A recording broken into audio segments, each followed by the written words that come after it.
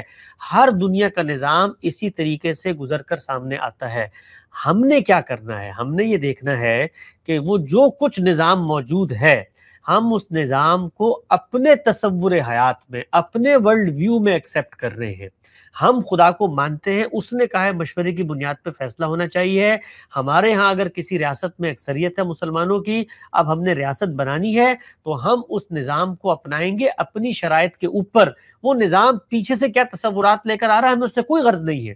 دنیا کے سارے معاملات، آپ اس کو ایک اور مثال سے سمجھیں، یہ جتنی ایجادات آپ کو نظر آتی ہیں، سائنٹیفک انوینشنز، یہ سب کی سب جنگوں کے پس منظر میں ہوئی ہیں۔ یہ آپ کے ہاتھ میں جو کمپیوٹر اس وقت موجود ہے، دوسری عالمی جنگ میں میزائلوں کو توڑنے کے لیے ایک پورا کا پورا نظام متعین کیا تھا۔ آج ہم اس سے استفادہ کرتے ہیں کہ نہیں کرتے؟ ہم اس کو استعمال کرتے ہیں، اس سے دین کی دعوت اور فروغ کا کام کرتے ہیں۔ اس کا ایک خاص پس منظر تھا، لیکن آج وہ ایک اپنی ذات میں ایک رحمت ہے۔ تو ہم اگر آج یہ فیصلہ کرنے بیٹھے ہیں کہ ہمارا حکمران کون ہوگا، تو 22 کروڑ لوگ ہیں، وہ آ کے تلواریں نکال کے ایک دوسرے کی گردنیں کاٹ کے فیصلہ کریں گے، یا کسی جگہ پر لائن میں خاموشی سے لگ کے قطار میں ایک ووٹ دے کر فیصلہ کریں گے؟ اگر اس ووٹنگ کا کسی نے نظام بنا کر ہمیں دیا ہے اور وہ نظام اپنانے کے بعد ہم اپنے دین پر عمل پیرا رہتے ہیں، تو اس میں کوئی حرج کی بات نہیں ہے۔ اس میں تو شکر گزار ہونا چاہیے، اور یہ شکر گزاری مشرق اور مغرب سے بالاتر ہوتی ہے۔ ومن لم یشکر الناس لم یشکر اللہ۔ اللہ کا شکر وہی ادا کرتے ہیں جو لوگوں کا شکر ادا کرتے ہیں۔ تو جس طریقے سے یہ جدید ٹیکنالوجی کو ہم استعمال کرتے ہیں ہمیں کوئی مسئلہ نہیں ہوتا۔ گاڑیاں ہم استعمال کرتے ہیں، ہوائی جہاز ہم استعمال کرتے ہیں، انفارمیشن ٹیکنالوجی کے یہ جتنے ذریعے ذرائع ہیں، پلیٹ فارمز ہیں، یہ سب ہم استعمال کرتے ہیں۔ وہاں پر ہم یہ بحث پیدا نہیں کرتے، یہ سب انہوں نے پیدا کی ہے جو خدا کے مثال کے طور پہ انکار پہ کھڑے ہوئے ہیں، لیکن ہم ان کو اپنی شرائط پہ استعمال کر رہے ہوتے ہیں۔ تو اسی طریقے سے جمہوریت، ہمارا دین ہمیں سکھاتا ہے کہ شورا سے فیصلہ ہو اور اکثریت کی بنیاد پہ فیصلہ ہو، یہ عقلی اقتضا ہے۔ اس کے لیے جو نظام موجود ہیں، آج انہوں نے بنائے ہیں، کل ہم بنا لیں گے تو ان کو ہماری پیروی کرنی چاہیے، اس سے کوئی فرق نہیں پڑتا۔ جہاں تک آخری بات کا تعلق ہے کہ یہ جو خوف ہے کہ اس کے ذریعے سے دین الٹ پلٹ جائے گا، تو بھائی ہمارے ہاں جن جگہوں پر مثال کے طور پہ مسلمانوں کی حکومت ہے اس وقت، وہاں پر بھی عوام میں تو دین نہیں پایا جاتا۔ تو دین اگر آپ نے سسٹین کرنا ہے تو اس کے لیے تو دعوت کا کام ہے، تذکیر کا کام ہے، یاد دہانی کا کام ہے۔ وہ جتنا عوام میں ہوگا اتنا ہی اثر آپ کو حکومت میں نظر آ جائے۔ جی، آپ کا بہت بہت شکریہ ہم سے بات کرنے کے لیے۔ بنگلہ دیش کے بہت سارے لوگ ہیں، بے شک دے ول بی بینیفیٹڈ انشاءاللہ، اور امید ہے کہ آپ سے دوبارہ کبھی انشاءاللہ بات کر سکیں گے انشاءاللہ۔ بہت شکریہ، میری بھی نیک تمنائیں ہیں آپ تمام حضرات کے ساتھ، دعاؤں میں یاد رکھیے۔ جی، السلام علیکم۔ وعلیکم السلام۔